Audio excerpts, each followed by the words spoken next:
Hello friends, कैसे हैं आप सब लोग। उम्मीद करते हैं कि सब लोग बहुत बढ़िया होंगे और अपनी बोर्ड एग्जाम की तैयारी बहुत अच्छी तरीके से कर रहे होंगे। तो फ्रेंड्स, आज की इस वीडियो में हम बात करने वाले हैं 12th बायोलॉजी के इंपॉर्टेंट क्वेश्चंस। देखो, इस चैनल पे हम लोग डेली इंपॉर्टेंट क्वेश्चंस की सीरीज को डिस्कस करते हैं। मतलब कौन से एग्जाम में, कौन से सब्जेक्ट में कौन सा इंपॉर्टेंट क्वेश्चन हो सकता है, कौन सा एग्जाम में आ सकता है, वो सारे क्वेश्चंस हम लोग यहाँ पे डिस्कस करते हैं। ठीक है, तो इसके पहले वाली वीडियो में, इसके पहले एक वीडियो अपलोड किए थे, उस वीडियो हम लोग ने सारे बायोलॉजी के पूरे शॉर्ट क्वेश्चंस डिस्कस किए थे। मतलब वो कौन कौन से शॉर्ट आ सकते हैं, कौन कौन से आने के चांसेस हैं, और वो शॉर्ट थे जो हर साल एग्जाम में उस टॉपिक से क्वेश्चन आते ही आते हैं। वो सारे शॉर्ट वहाँ पे डिस्कस किए थे। तो आज की इस वीडियो हम क्या डिस्कस करने वाले हैं, सिर्फ लॉन्ग क्वेश्चंस को डिस्कस करेंगे। ठीक है, लॉन्ग क्वेश्चंस कौन कौन से आ सकते हैं और कौन कौन से आने के पूरे चांसेस हैं जो हर साल एग्जाम में पूछे जाते हैं, वो वैसे क्वेश्चन हम लोग लॉन्ग क्वेश्चन को डिस्कस करेंगे यहाँ पे। तो चलिए, अगर वो आप लोग शॉर्ट वाला वीडियो नहीं देखा है तो वो जल्दी से जाके देख लो, क्योंकि वहाँ से देख लेना, आपके पेपर में जरूर 5 से 6 क्वेश्चन जरूर फंसेंगे। ठीक है, तो वो वाला वीडियो जल्दी जाके देख लो। इस वीडियो को देखने के बाद वो वीडियो जाके देख लो, या फिर उसका लिंक हम डिस्क्रिप्शन बॉक्स में डाल देंगे, वहाँ से चेक कर लेना। ठीक है, और नहीं डिस्क्रिप्शन में डाल पाए तो आप लोग चैनल पे जाके चेक कर लेना, इसके जस्ट पहले वाली वीडियो ही है वो शॉर्ट क्वेश्चन की। तो इस वीडियो में हम सिर्फ लॉन्ग क्वेश्चन को डिस्कस करेंगे। ठीक है, तो चलिए देखते हैं क्वेश्चन नंबर 1 क्या है। पुष्पी पौधों में लघु बीजाणु जनन का सचित्र वर्णन कीजिए। तो आपको पहला क्वेश्चन जो दे रखा है वो पुष्पी मतलब फ्लावरिंग प्लांट्स में आपको लघु बीजाणु जनन, लघु बीजाणु का जो जनन है, जो फॉर्मेशन है, वो कैसे होता है। मतलब यहाँ पे स्पर्म की बात की जा रही है, मेल गैमेट की। तो फ्लावरिंग प्लांट्स में मेल गैमेट का फॉर्मेशन कैसे होता है, उन सारे प्रोसेस को आपको लिखना है यहाँ पे। ठीक है, सारे प्रोसेस को, क्योंकि ये लॉन्ग क्वेश्चन है तो इसमें एक एक पॉइंट, एक एक प्रोसेस, जितने भी प्रोसेस होते हैं वो सारे आपको लिखने पड़ेंगे। ठीक है, लॉन्ग आंसर में। और शॉर्ट आंसर रहता है तो बस आप शॉर्ट आंसर में अगर इसको पूछना रहता ना तो ये बस ये पूछता कि लघु बीजाणु क्या होता है। ये हो गया आपका शॉर्ट आंसर। देखो, आप लोग लॉन्ग क्वेश्चन तैयार करते हो ना, अगर आप लोग एक लॉन्ग आंसर पढ़ लेते हो तो उससे कम से कम आपके 4 से 5 शॉर्ट्स बन जाते हैं। ठीक है, इसलिए ज़्यादा ध्यान देना चाहिए, वो लॉन्ग पे ध्यान देना चाहिए। तो लॉन्ग, क्योंकि आप एक लॉन्ग पढ़ोगे तो उससे 4 से 5 शॉर्ट ऐसे ही निकल के आ जाएंगे। ठीक ना। तो पुष्पी पौधों में लघु बीजाणु जनन कैसे होता है वो आपको बताना है कि कैसे होता है, और पूरा डायग्राम सहित बताना है। और हाँ, एक चीज़ और, डायग्राम की बात करें ना तो हम एक वीडियो इसी चैनल पे एक वीडियो अपलोड किए हैं जिसमें पूरे बायोलॉजी के बुक से कौन कौन से इंपॉर्टेंट डायग्राम है वो सारे डायग्राम डिस्कस किए गए वहाँ पे। मतलब कौन कौन से एग्जाम में आने के चांसेस है और कौन से आते हैं, बस आप वो एक वीडियो देख लेना डायग्राम का ना। उसके बाद डायग्राम की कोई टेंशन मत लेना, उसमें से जरूर डायग्राम फंस जाएगा, जरूर क्या पक्का फंसेगा, लिख के ले लो। ठीक है, तो वो वाला डायग्राम वाला वीडियो भी देख लेना, और इसके पहले जो शॉर्ट का वीडियो है वो वीडियो भी देख लीजिएगा आप लोग, बहुत ही हेल्पफुल वीडियो रहेगी वो। ठीक ना। तो चलो नेक्स्ट अपना जो सेकंड नंबर क्वेश्चन है वो देखते हैं। पर परागण से होने वाले लाभ व हानि का उल्लेख कीजिए। देखो, पर परागण जो होता है ना, उससे क्या क्या हानि होती है, क्या लाभ होता है पौधों में, वो सब आपको यहाँ पे लिखना है। ये भी लॉन्ग आंसर है। तो नेक्स्ट जो अपना थर्ड है वो है लैमार्क व डार्विन की तुलना रेखा चित्र सहित करिए। तो लैमार्क और डार्विन ने कौन कौन सा लॉ दिया था, कौन कौन से रूल थे इनके, वो सारे यहाँ पे आपको डिस्कस करने हैं। ठीक है, और यहाँ पे आपको डायग्राम भी डिस्कस करना है, डायग्राम भी बनाना है वहाँ पे। नेक्स्ट जो फोर्थ क्वेश्चन है वो है मलेरिया रोग के रोगजनक लक्षण तथा उपचार बताइए। देखो, मलेरिया जो होता है ना, बीमारियों के बारे में हेल्थ एंड डिजीज वाला जो चैप्टर हम लोग पढ़ेंगे, उस चैप्टर में भी उसमें से इम्पोर्टेंट क्वेश्चन आता है। देखो, उसमें ज़्यादा इम्पोर्टेंट नहीं है, मलेरिया, एड्स अभी बताएंगे, वो आपको अभी आगे पता चलेगा। तो मलेरिया का जो बीमारी है उसका रोगजनक कौन सा, मतलब उसका कौन से जर्म से, उसमें कौन से ऑर्गेनिज्म से ये मलेरिया होता है, प्लाज्मोडियम को, तो उसके बारे में लिखना है। उसका कैसे कहाँ से फैलता है, क्या लक्षण होते हैं अगर मलेरिया हो जाता है तो, और फिर उसका क्या उपचार है अगर मलेरिया हो गया तो उसको कैसे सही किया जा सकता है। और इसका एक और हो सकता है, रोकथाम भी पूछा जा सकता है मलेरिया का। चलो नेक्स्ट जो अपना क्वेश्चन नंबर 5 है वो है 3, 4, 5 5th क्वेश्चन नंबर है वो है कैंसर क्या होता है, कैंसर क्या है, इसके कारण क्या है और उपचार का वर्णन करिए। देखो, कैंसर क्या होता है, कैंसर के बारे में बताना है आपको। कैंसर क्यों होता है वो बताओगे। यहाँ पे एक और चीज़ पूछा जा सकता है, कैंसर कितने टाइप के होते हैं। फिर यहाँ पे आपको दिया उसके उपचार क्या हैं, ठीक ना। तो कैंसर यहाँ पे बताओ, कैंसर वैसे होता क्या? कैंसर जब भी बॉडी में या फिर बॉडी के किसी भी पार्ट में सेल्स टिश्यू का बहुत जल्दी डिवीज़न होने लगता है, अनवांटेड डिवीज़न होता है, मतलब अनकंट्रोल्ड मैनर में डिवीज़न होता है जिसकी ज़रूरत बिल्कुल नहीं होती है, तो उसी को हम लोग कैंसर कहते हैं। देखो मान लो यहाँ पे मेरा कोई हाथ है, ठीक है, यहाँ पे तो यहाँ पे अभी तो नॉर्मल डिवीज़न चल रहा है, ठीक ना, नॉर्मल डिवीज़न चल रहा है। अब कैंसर होगा ना तो यहाँ पे जल्दी जल्दी यहाँ के जितने भी सेल्स और टिश्यू होंगे वो सारे जल्दी जल्दी क्या होंगे, डिवाइड करने लगेंगे। तो अब जल्दी जल्दी डिवाइड करेंगे, यहाँ पे नॉर्मल डिवाइड कर रहे थे तो ऐसे है, अब एकदम जल्दी जल्दी अनकंट्रोल्ड मैनर में रुकने का नाम नहीं ले रहा है, तब क्या होगा, यहाँ पे मास ऑफ सेल्स बन जाएंगे, यहाँ पे कुछ फूला सा हो जाएगा, कुछ इतना बड़ा सा कुछ भी हो जाएगा, ठीक है, उसी को हम लोग कहते हैं कैंसर। जब अनकंट्रोल्ड जब सेल का डिवीज़न होगा तो क्या होगा, कैंसर ही तो होगा, मतलब सेल डिवीज़न रुकने का नाम नहीं लेगा, तो सेल्स वहाँ पे बहुत ज़्यादा बन जाते हैं। मान लो यहाँ पे अगर हमको कैंसर हो चुका तो यहाँ पे यह नॉर्मल नहीं दिखेगा, ये कैसे दिखेगा, यहाँ पे कोई मास ऑफ सेल्स रखा गया है, ठीक ना, तो उसी को कैंसर कहते हैं। और हाँ, ये सब ना काट के निकालना पड़ता है, कैंसर जब हो जाता है, ट्यूमर वगैरह छोटे, जब ये कैंसर जब छोटे रूप में रहता है तो इसको ट्यूमर बोला जाता है कई बार। तो उस ट्यूमर को भी निकालने का सुने ही होंगे आप लोग कि ट्यूमर को भी निकाला जाता है, ठीक, बॉडी से ट्यूमर, बॉडी में ट्यूमर हो गया रहता है तो उसे अलग किया जाता है। तो कैंसर का यही है कि ऑपरेशन करना पड़ता है। जैसे कैंसर एक अभी कोई फिलहाल कोई हीरोइन थी हिना खान करके, उसको भी कैंसर हो रखा था, ब्रेस्ट कैंसर।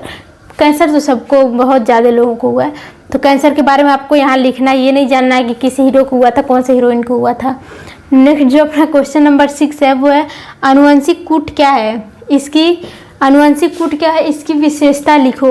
देखो आनुवंशिक कूट का मतलब ये है, आनुवंशिक कूट क्या होता है, आनुवंशिक कूट मतलब जेनेटिक, आनुवंशिक कूट का मतलब है जेनेटिक कोड, ठीक है। जेनेटिक आनुवंशिक कूट नहीं समझ पा रहे होंगे कुछ लोग, क्योंकि ज़्यादा हिंदी, बायोलॉजी में ज़्यादा हिंदी समझ नहीं आते। जेनेटिक कोड सब लोग समझ जा रहे होंगे, तो जेनेटिक कोड क्या होते हैं वो आपको बताना है। देखो जेनेटिक कोड क्या होते हैं, जेनेटिक कोड 3 नाइट्रोजनस बेस के समूह होते हैं जो क्या करते हैं, किसी प्रोटीन को या फिर किसी अमीनो एसिड को कोड करते हैं। मान लो नाइट्रोजनस बेस कौन कौन से होते हैं, AUGC, ये क्या होगा, नाइट्रोजनस बेस हो गया, ठीक ना। अभी इसी में से 3 अगर मिलेंगे तो ये हो जाएंगे क्या, जेनेटिक कोड। या फिर AUG मिला, ये एक जेनेटिक कोड हो गया, AUG, फिर UGC, GUG, ये सब क्या हो जाएंगे, जेनेटिक कोड हो जाएंगे। जब नाइट्रोजनस बेस 3 के फॉर्म में आ जाते हैं, 3 नाइट्रोजनस बेस एक साथ जुड़ जाते हैं, ट्रिपलेट बना लेते हैं, तो उन्हें कहते हैं हम लोग जेनेटिक कोड। और फिर ये जेनेटिक कोड यहाँ पे पूछा है विशेषता क्या होती है, तो जेनेटिक कोड की विशेषता क्या होती है, स्टार्टिंग कोडन कौन से होते हैं, स्टॉप कोडन मतलब प्रारंभिक कूट और एंडिंग कूट मतलब खत्म होने, समापन कूट, प्रारंभिक कूट और समापन कूट क्या होते हैं ये बताना है आपको। प्रारंभिक कूट कितने होते हैं, मतलब स्टार्टिंग कोडन कितने होते हैं, एंड एंडिंग कोडन कितने होते हैं, कौन कौन से होते हैं, वो सब आप यहाँ पे लिख सकते हो। फिर इसकी विशेषता क्या होती है, ये कौन से कोड, ये जेनेटिक कोड जो होते हैं वो कहाँ पे होते हैं और क्यों होते हैं, मोस्ट इंपॉर्टेंट ये क्यों होते हैं और क्या करते हैं, ये सब आप लोग इसमें लिख दोगे। आनुवंशिक कूट क्या होते हैं, मतलब जेनेटिक कोड क्या होते हैं, ठीक ना। तो नेक्स्ट जो अपना क्वेश्चन नंबर 7 है वो पूछ रहा है डीएनए का द्विकुंडलीय संरचना का सचित्र वर्णन करो।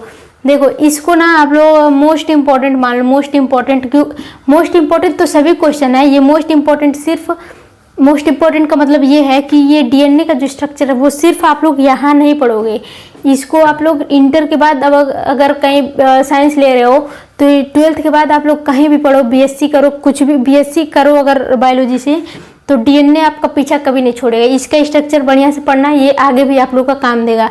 ये इंपॉर्टेंट तो है, 12 देख लेना, 12th के पेपर में ये जरूर आएगा डीएनए से क्वेश्चन, ठीक है ना, क्योंकि ये डीएनए बायोलॉजी वालों का फेवरेट क्वेश्चन होता है। तो डीएनए का जो डबल हेलिक्स मॉडल है उसको किसने दिया था, उसका स्ट्रक्चर क्या था, वो सब आपको लिखना है। उसमें कौन कौन से बॉन्ड थे, फिर कौन कौन से उसमें बेस पेयर्स थे, डीएनए में कौन कौन से नाइट्रोजन बेस होते हैं, फिर कौन कौन से मेन कंपोनेंट होते हैं, फिर कौन सा डीएनए का कौन सा पार्ट होता है जो बोन बनाता है, बैकबोन बनाता है डीएनए का, वो सब आप लोग को बताना है, ठीक है, इसमें सब लिख लेना। नेक्स्ट जो अपना क्वेश्चन है 8 नंबर का क्वेश्चन वो है नर जनन तंत्र। अच्छा, इसके साथ डीएनए का जो द्विकुंडलीय संरचना का आप लोग का ये क्वेश्चन है ना, इसके साथ आप लोग एक मेरे तरफ से एक क्वेश्चन पढ़ लेना, वो है आरएनए। ठीक है, आरएनए ज़्यादा इंपॉर्टेंट नहीं है लेकिन फिर भी पढ़ लेना, थोड़ा सा पढ़ लेना आरएनए के बारे में। शॉर्ट क्वेश्चन में आरएनए का पूछा जा सकता है, लॉन्ग में नहीं पूछेगा आरएनए का भी। जो नेक्स्ट अपना क्वेश्चन नंबर 8 है वो है नर जनन तंत्र का सचित्र वर्णन करो। देखो, नर जनन तंत्र मतलब male reproductive system. Male reproductive system को आप लोग को बनाना है, बताना है कौन कौन से होते हैं, मेल रिप्रोडक्टिव सिस्टम के पार्ट्स कौन कौन से होते हैं वो आपको यहाँ पे बताना है। देखो यहाँ पे नर जनन तंत्र का बात कर रहे हैं ना, तो ये आप ये मत समझ लेना चिड़िया के नर जनन तंत्र का। ये अगर आपको कुछ भी नहीं दे रखा है, मानव का या फिर गधे का या फिर भालू का या फिर बंदरिया का, तो ये आपको यहाँ पे अगर कोई दे नहीं रखा है कौन सा बनाना है, तो आप सीधे समझ जाना मेल का ही बनाना है, ह्यूमन का ही बनाना है। ठीक है, तो ह्यूमन का मेल रिप्रोडक्टिव ऑर्गन जो होता है वो आप यहाँ पे बनाओगे। नेक्स्ट जो अपना क्वेश्चन है वो है 9 नंबर का क्वेश्चन। देखो यहाँ पे नर जनन तंत्र में मोस्ट इम्पॉर्टेंट जो होता है, मोस्ट इम्पॉर्टेंट और मोस्ट सबसे ज़्यादा वो काम होता है वो किसका होता है नर जनन तंत्र में?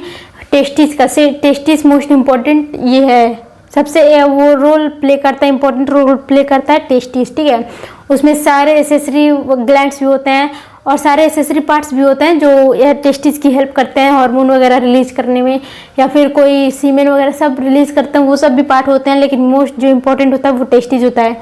अब लॉन्ग में पूछा तो इसको सब के बारे में लिखोगे, सेमिनल वेसिकल्स, टेस्टिस, पेनिस, ये सब वगैरह, ये सारा कुछ यहाँ पे लिखोगे। नेक्स्ट जो अपना क्वेश्चन नंबर 9 है वो है मादा जनन तंत्र का सचित्र वर्णन करो। देखो यहाँ पे डायग्राम भी बनाना है और वर्णन भी करना है। एक एक चीज़ आप लोग डायग्राम बना के एक एक चीज़ लिख दोगे ना, मतलब ये फैलोपियन ट्यूब, ये है यूटेरस, ये है इंडोमेट्रियम, ये सब लिखोगे, डायग्राम बनाओगे ना तो उसमें लेबल करोगे, ये है फैलोपियन ट्यूब, ये है ओवरी, ये है यूटेरस। ठीक है, इसको करने के बाद डायग्राम बनाने के बाद एक एक हेडिंग डाल के आपको सबके बारे में लिखना पड़ेगा।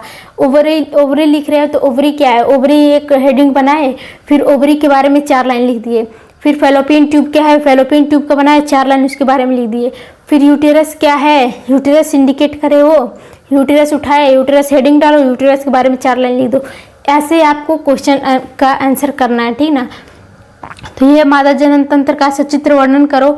ये अपना 9 क्वेश्चन हमने यहाँ पे देखा है, इंपॉर्टेंट क्वेश्चन। देखो आप कुछ भी पढ़ो ना पढ़ो, लेकिन यहाँ पे जो क्वेश्चंस बताए जा रहे हैं उन क्वेश्चंस को जरूर से जरूर पढ़ना, क्योंकि देखो अब आपके पास कितना टाइम है, 3 से 4 दिन, आज 29 है, कल कितना है, सॉरी आज 1 है, आज 1 तारीख है, कल 2 तारीख है, परसों फिर आपका पेपर है। तो चलो देखो इतना ही क्वेश्चन पढ़ो, इसके बाहर पढ़ोगे तो मतलब नहीं है कोई पढ़ने का, और टाइम भी बर्बाद होगा आप लोग का। और इससे बढ़िया ये पढ़ो कि सटीक पढ़ो, नॉलेज जितना लेना था हम लोग साल भर ले चुके, या फिर बर्बाद किए या फिर नॉलेज लिए, ये पता नहीं, लेकिन फिर भी मोस्ट इम्पॉर्टेंट जो है इस टाइम जो इम्पोर्टेंट है वो है आपके मार्क्स पे फोकस करना। तो ठीक है, मार्क्स पे फोकस करो तो ये सारे क्वेश्चन जरूर पढ़ो। ठीक ना, तो चलिए इसके आगे 10th क्वेश्चन का हम लोग डिस्कस करते हैं, पहले इसे रफ कर देते हैं। जो अपना नेक्स्ट और 10th नंबर का क्वेश्चन है वो है एड्स रोग के संचरण लक्षण नियंत्रण पर संक्षिप्त टिप्पणी लिखो। तो देखो जो एड्स अपना है ना, एड्स जो बीमारी है उसके बारे में आपको यहाँ पे लिखना है। एड्स का वो जो कॉजल ऑर्गेनिज्म है वो कौन सा है, एड्स कौन से ऑर्गेनिज्म की वजह से होता है, वायरस, बैक्टीरिया, फंजाई कौन से होता है, कौन सा ऑर्गेनिज्म से होता है, तो वो होता है वायरस से। वायरस कौन सा होता है, इसका HIV वायरस होता है। देखो एड्स क्या होते हैं, एड्स के लक्षण क्या होते हैं, एड्स बीमारी कैसे फैलती है, और HIV के बारे में लिखना है। HIV का डायग्राम भी बना देना, तो अपना एड्स का जो आंसर होगा वो आंसर फुल हो जाएगा। ठीक ना, तो चलो देखते हैं अपना नेक्स्ट क्वेश्चन कौन सा होता है। नेक्स्ट जो 11th नंबर का क्वेश्चन है वो है वाहित मल क्या है, वाहित मल के उपचार बताइए, और उपचार के विभिन्न चरण लिखो। तो वाहित मल क्या होते हैं और इसके उपचार के विभिन्न अंग, प्राइमरी, सेकेंडरी, टर्सरी, प्राथमिक, द्वितीयक, तृतीयक, ये सब उसके चरण होते हैं। ठीक है, स्टेज होते हैं, primary stage, secondary stage, tertiary stage, तो उन सब के बारे में आपको यहाँ पे लिखना है। नेक्स्ट जो अपना क्वेश्चन है 12th नंबर का वो है बायोगैस क्या है। देखो बायोगैस क्या है, ये इतना छोटा सा क्वेश्चन दिख रहा है लेकिन इतना छोटा नहीं है ये, इसका आंसर बहुत बड़ा है। और इसमें क्या क्या लिख सकते हो आप, ये बायोगैस क्या है ये सिर्फ पूछ रखा है, तो आप सिर्फ ये मत लिख देना कि बायोगैस का डेफिनेशन 2-4 लाइन में लिख दो, ये ऐसा नहीं करना चाहिए। पाप लगता है। ठीक है, देखो बायोगैस पूछा ना, तो बायोगैस का एक डायग्राम आपके बुक में दिया होगा, बड़ा सा डायग्राम, उसको बनाना है। मीथेन गैस, इससे मीथेन प्रोड्यूस होता है। बायोगैस को क्या कहते हैं? मीथेन गैस भी कहते हैं।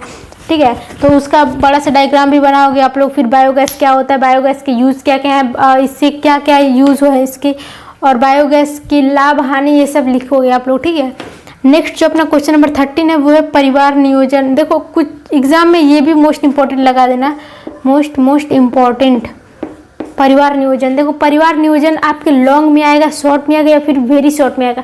ये एक ऐसा क्वेश्चन है ना जो तीनों में फिट बैठता है।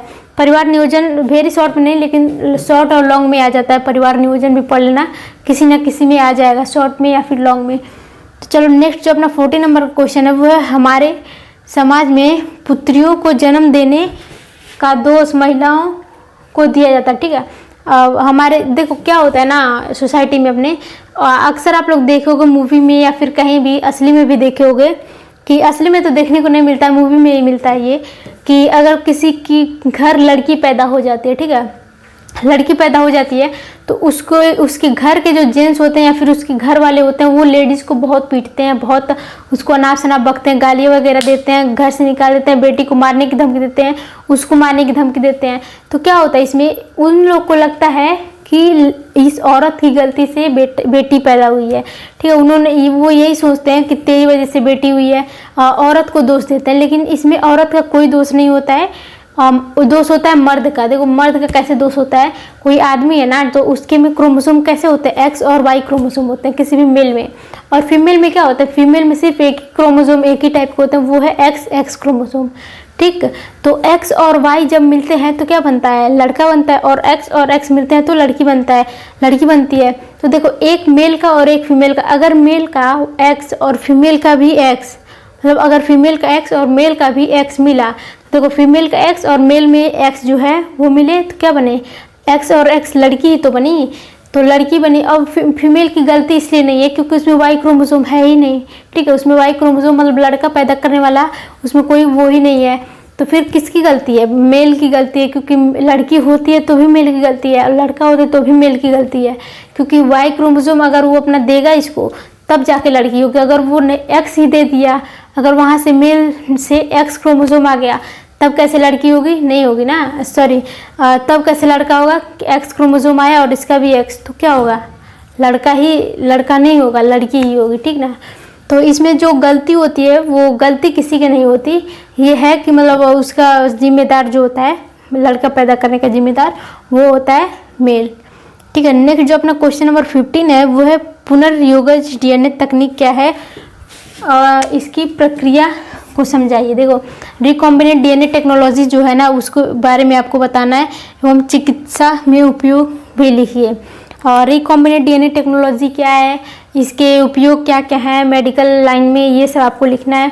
और ये हार्मफुल है कि अच्छा, कुछ कभी अच्छा भी होता है कभी बुरा भी होता है, वो सब भी आप लोग यहाँ पे लिख देना। तो देखो ये रहे अपने 15 क्वेश्चन। ठीक है, 15 क्वेश्चन इंपॉर्टेंट है, लॉन्ग क्वेश्चन, इतना कुछ भी पढ़ना ना पढ़ना इतना जरूर पढ़ लेना। ठीक है, आप लोग को बहुत हेल्प मिलेगी इस वीडियो से, देखना आपको क्वेश्चन जरूर फंसा रहेगा एग्जाम में, और बाद में कमेंट करके बताना कितने क्वेश्चन फंसे हैं।